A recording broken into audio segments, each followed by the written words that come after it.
O que deixou o gafanhoto cortador, comeu o gafanhoto migrador. O que deixou o migrador, comeu o gafanhoto devorador. O que deixou o devorador, comeu o gafanhoto destruidor. Joel capítulo 1, verso 4.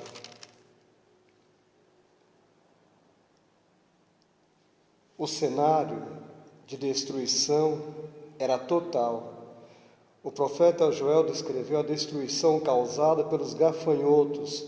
Primeiro o cortador, em seguida o migrador, depois o devorador e por fim o destruidor. A situação de Israel era desoladora. O profeta a comparava ao grande e terrível dia do Senhor. Toda essa calamidade aconteceu porque o povo deu as costas ao Deus Todo-Poderoso. Estava dormente, entregue ao vinho e a todo tipo de ofensas ao Senhor. Os gafanhotos apareceram para acordar o povo. Deus os enviou para abrir os olhos do povo, para que visse a real destruição, a destruição e a situação em que eles viviam. Eles deveriam reconhecer o pecado, chorar e voltar-se para Deus. Arrependimento significa abandonar o pecado, derramar lágrimas pelas faltas cometidas, voltar para Deus e permitir que Ele assuma o comando da nossa vida novamente.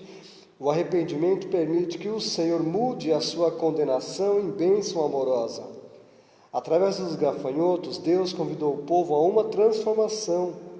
Nas desgraças do nosso mundo, Ele nos adverte para estarmos sempre atentos, para resgatarmos o nosso coração em arrependimento e nós então nos submetemos à sua poderosa e cheia mão de amor, a sua mão que é toda cheia de amor. Então, analisando aqui no livro de Joel, capítulo 2, versículo 15, 16 e 17, aqui mostra quem é que deve converter-se. Mas converter-se de que maneira? Aí nós podemos ver a maneira no capítulo 1, no verso 8, capítulo 2, no verso 12 e no verso 13. Por que é que devem se arrepender? Por que devem arrepender-se? É para o Senhor anular a sentença. Capítulo 2, verso 18, verso 19, verso 25, 26 e 27. Deus, Ele nunca desiste de nós. Ele jamais desiste de transformar nossas vidas em algo lindo, de valor e consistente de verdade. Se você observar o capítulo 2, o versículo 2, 3 e 23, entende o seguinte: através de muitos sofrimentos e aflições, chegamos a experiências que se revelarão grandemente vaziosas para nossas vidas. Elas se revelarão grandiosas e importantes para nossas vidas. No capítulo 2, verso 19, diz assim: então o Senhor se mostrou zeloso da sua terra, compadeceu-se do seu povo. O 18, o 19. E respondendo lhe disse: eis que vos envio o cereal e o vinho e o óleo, e deles sereis fartos, e vos não entregarei mais ao opróbrio entre as nações. E eu li o versículo 18 e o 19. No segundo livro de Crônicas, capítulo 2, verso 15, está escrito assim: agora, pois, meu Senhor, mande para os seus servos o trigo, a cevada, o azeite e o vinho de que falou. Segundo Crônicas, capítulo 2, verso 10, fala de 2.000 toneladas de trigo, ou seja, 20.000 sacos. 2.000 toneladas de cevada, equivale a 20.000 sacos. 400.000 litros de vinho, significa 20.000 pipas. 400.000 litros de azeite, significa 20.000 barris. Foi esse o acordo que fez o rei Salomão, com Irão, o rei de Tiro. Esse foi o acordo, com essa abundância de mantimento. Agora, Deus, Ele tem muito mais para nós. para o seu povo, para a sua igreja. Deus tem muito mais. Deus tem muito mais, pode ter certeza. Observa. Deus prometeu enviar para o seu povo trigo, vinho e azeite, no versículo 19.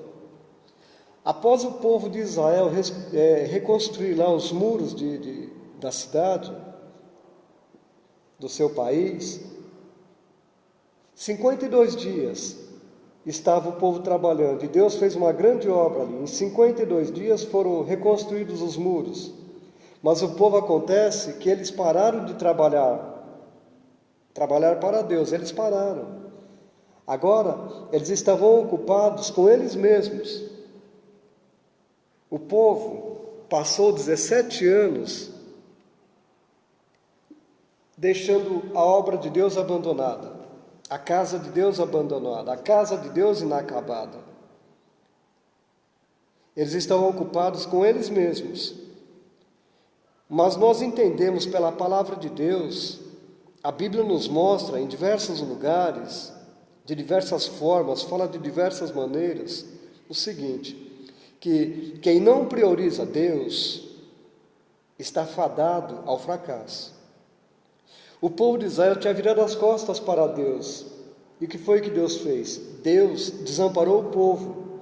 E então a crise chegou para o povo. Mas Deus prometeu que se o povo voltasse para Ele daria então o trigo. O trigo, ele simboliza o cereal, ou seja, o mantimento, o sustento, víveres, né?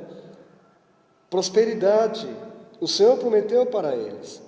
Então o trigo simboliza isso, simboliza o cereal, né? O mantimento, o sustento, prosperidade.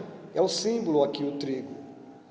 O Senhor tinha prometido para eles também, nessa segunda promessa, que a primeira foi o trigo, a segunda bênção que o Senhor prometeu foi o vinho. O vinho simboliza a alegria, simboliza a felicidade.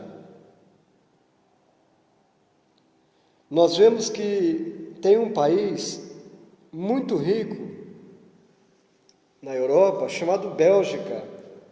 A Bélgica é um dos países mais desenvolvidos do mundo. Criminalidade lá é praticamente zero. É um local muito bom para se viver. É um local onde as pessoas têm fartura, onde tem luxo, prosperidade. Mas acontece que as pessoas lá, o índice de suicídio é muito alto. Na Bélgica, tem disto.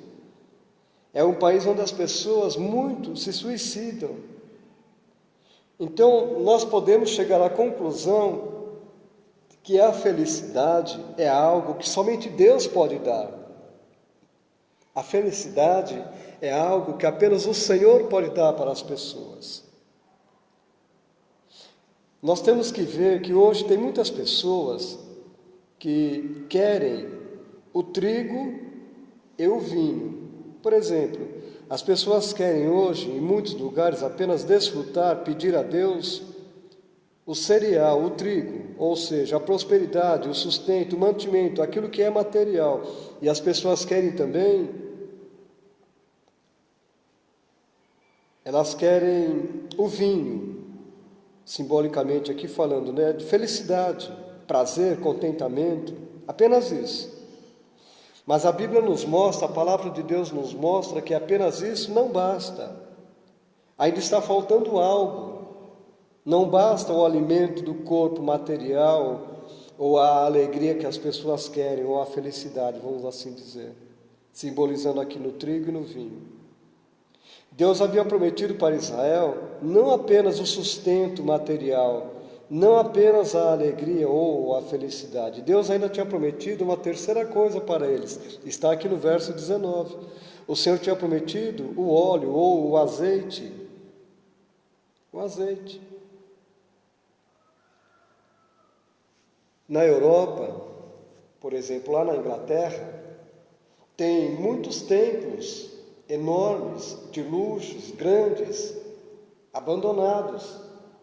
Um pastor, um certo dia, visitando com o outro irmão, eles viram aqueles suntuosos templos, grandes, bonitos, mas estavam abandonados.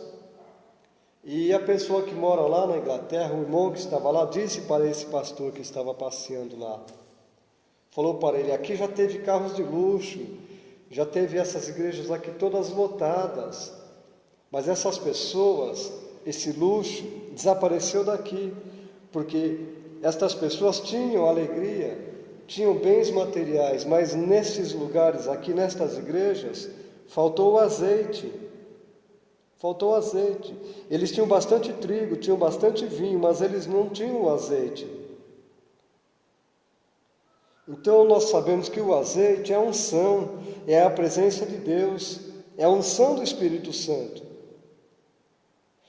Tem muitas igrejas hoje em dia apenas oferecendo o trigo, o bem material, o sustento material e o vinho, mas não estão oferecendo o azeite que a palavra de Deus nos fala, que é a unção, que é a presença de Deus, que é o Espírito Santo.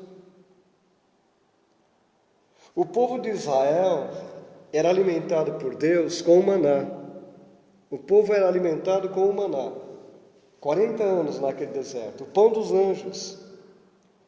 Mas o povo enjoou do maná. O povo não queria mais aquele alimento. O povo queria carne, o povo não queria mais o maná. Eles falaram até mal: estamos cansados, enfastiados deste pão vil. Eles desprezaram o maná. Agora, a palavra nos diz, a Bíblia nos diz que o maná, ele tinha gosto de azeite fresco. O maná, ele tinha gosto de azeite fresco. As pessoas se alimentando com o maná. Era um milagre diário, maravilhoso, e eles estavam rejeitando. Nós podemos ver isso lá no capítulo 11 de Números. A palavra de Deus ainda tem uma promessa para nós, de uma realidade que ela fala. No livro do profeta Isaías, no capítulo 10, no verso 27, fala que a unção, ela quebra o jugo, ou seja, ela despedaça o jugo. Aquilo que está sobre o homem, sobre o ombro do homem, sobre a alma, sobre a vida do homem. Quando o homem, ele busca a Deus, quando ele se humilha, quando ele se quebranta, quando ele está na presença do Senhor, a unção despedaça o jugo. A pessoa fica livre. A pessoa fica livre. Nós vemos que Deus tem muitas maravilhas a fazer em nossas vidas. Mas nós precisamos é crer, nós precisamos é confiar, nós precisamos é buscar a palavra de Deus. O povo enjoou-se do maná, da palavra de Deus, vamos assim dizer, do alimento para o seu corpo. O maná da palavra de Deus para nós espiritualmente é a palavra de Deus. Nós temos é que ter vontade de nos alimentar da palavra de Deus. E apenas uma curiosidade, a palavra maná, é uma palavra hebraica, ela significa o quê? O quê? As pessoas quando viram o maná caindo, elas perguntam uma para as outras: o quê? O que é isso? O quê? Então maná significa o quê? Nós precisamos de ter mais fome da palavra de Deus, fome e sede do Senhor, para que a nossa vida seja enriquecida, para que a nossa vida seja abençoada, seja próspera. Nós vemos na palavra de Deus essa promessa que o Senhor faz aqui ainda, no capítulo 2, aqui de Joel, no versículo 25. Somente Deus pode fazer isso que Ele prometeu aqui. Restituir-vos-ei os anos que foram consumidos pelo gafanhoto migrador, e pelo destruidor, e pelo cortador, o meu grande exército que enviei contra vós outros. Deus, Ele promete para Israel: se vocês voltarem, se vocês se converterem, se vocês se quebrantarem, eu vou anular a minha sentença. Deus prometeu isso. E Ele promete aqui no verso 25, eu vou restituir os anos que foram consumidos.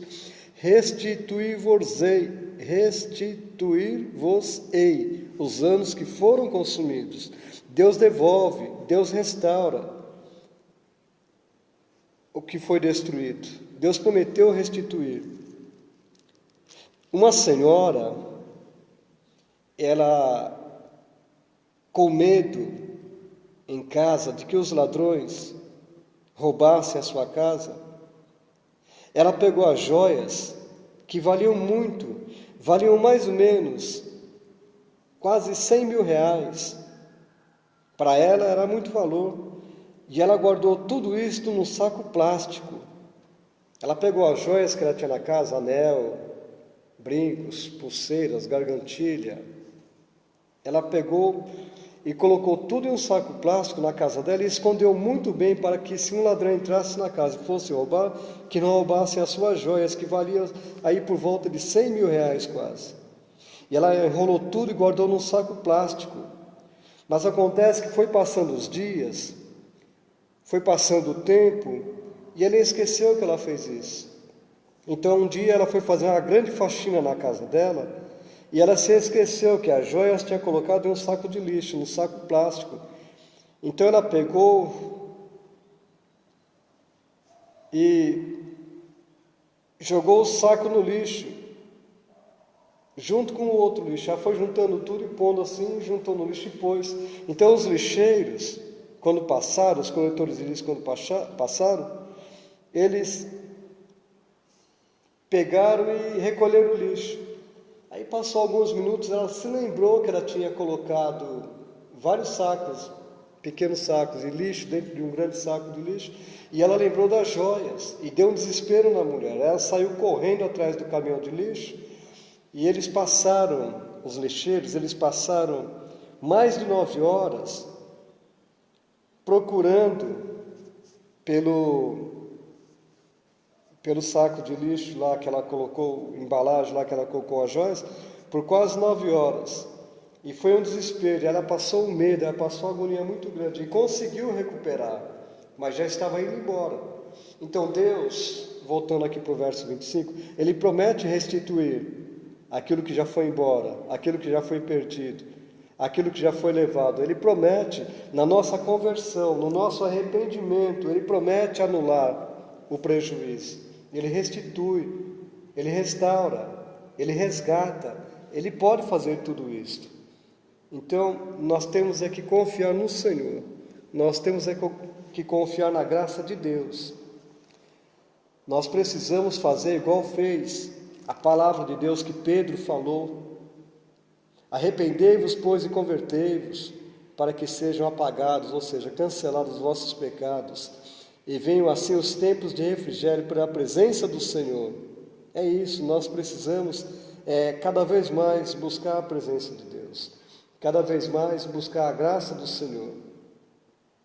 Então, quando a palavra de Deus fala de conserto, quando a palavra fala de conversão, nós temos que obedecer à palavra de Deus.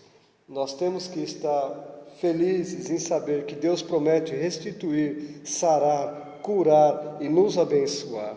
Que o Senhor te abençoe, que o Senhor te guarde, que a bênção, a graça, a paz de Deus esteja sobre você, sobre a tua vida, sobre tudo que é seu. A misericórdia de Deus estará sempre na tua vida. A graça de Deus, o cuidado de Deus sempre vai estar permeando a tua vida. Permita sempre mover o agir do Espírito Santo e deixa Deus direcionar você, porque mesmo através de muitos sofrimentos, de muitas aflições, você vai obter experiências e você vai aprender coisas gloriosas da parte de Deus. Que o Senhor te abençoe e te guarde, em nome de Jesus, amém? Fica na paz do Senhor e até a próxima. Paz. Amém.